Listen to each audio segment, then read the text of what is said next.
ಗಾಂಧೀಜಿಗೆ ಬೆಳಗ್ಗೆ ಕುಡಿಯುವ ಹಾಲಿನ ಬೆಲೆಯಿಂದ ಹಿಡಿದು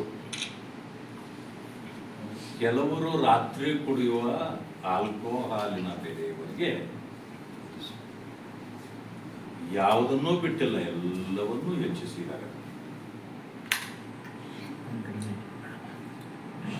ಎರಡಕ್ಕೆ ಬಹಳ ಟ್ಯಾಕ್ಸ್ ಆಗ್ತಿರ್ಲಿಲ್ಲ.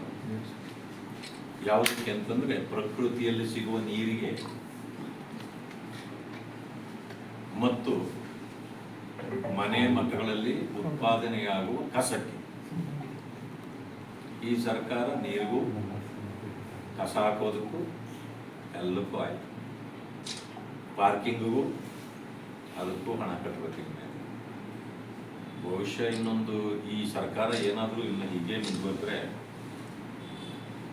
ಈ ಪರಿಸ್ಥಿತಿಯನ್ನು ಅವರು ನಿಭಾಯಿಸಲಿಲ್ಲ ಅಂದ್ರೆ, ನಿಮ್ಮ ಮನೆಯಲ್ಲಿ ಎಷ್ಟು ಜನ ಹೊರಗಡೆ ಬರ್ತೀರಿ ರಸ್ತೆಗೆ, ಅಷ್ಟು ಜನರಿಗೆ ದಿನ ಇಷ್ಟು ಟಿಕೆಟ್ ತಗೊಂಡು ಹೋಗ್ಬೇಕು. ಇನ್ಮೇಲೆ ಒಂದು ದಿನಕ್ಕೆ ಇಷ್ಟು ನಿಮಗೆ ಟ್ಯಾಕ್ಸು, ಆ ರಸ್ತೆ ಉಪಯೋಗಿಸೋದಕ್ಕೆ, ಹೊರಗಡೆ ಬರೋದಕ್ಕೆ, ನೀವು ಕಾರು ಓಡಾಡೋದಕ್ಕೆ ಅಂತೇಳಿ ಹಾಕಿದ್ರು.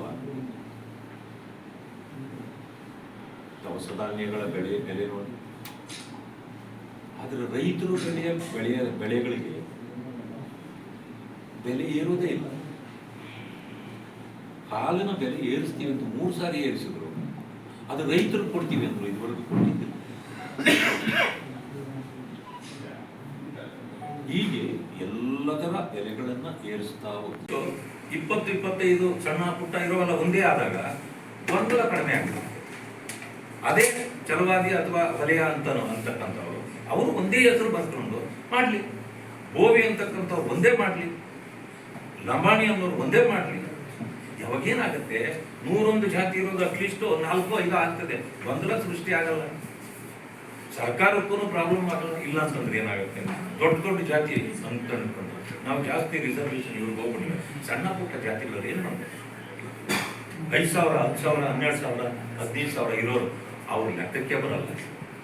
ರಾಜಕೀಯ ವ್ಯವಸ್ಥೆಯಲ್ಲಿ ಹೋಗಿ ನೋಡ್ರಿ, ಅವ್ರು ಯಾವತ್ತೂ ಒಂದು ಗ್ರಾಮ ಪಂಚಾಯತಿ ಮೆಂಬರ್ ಆಗಲ್ಲ. ಯಾಕೆ? ಅವ್ರ ಜನಾಂಗ ಇಲ್ಲ ಬಿಡೋ ಅವ್ರನ್ನಂತ ತಿರಸ್ಕಾರ ಮಾಡಿ. ಯಾರಿಗೂ ತಿರಸ್ಕಾರ ಮಾಡಬಾರ್ದು. ಈ ಸಮಾಜ ಯಾರನ್ನು ತಿರಸ್ಕಾರ ಮಾಡಬಾರ್ದು. ಅದರಿಂದಾಗಿ ಎಲ್ಲರಿಗೂ ನ್ಯಾಯ ಕೊಡೋ ಕೆಲಸವನ್ನು ಕಾಂಗ್ರೆಸ್ ಸರ್ಕಾರ ಮಾಡಿದ್ರೆ ನಾವು ವೆಲ್ಕಮ್ ಮಾಡ್ತೀವಿ.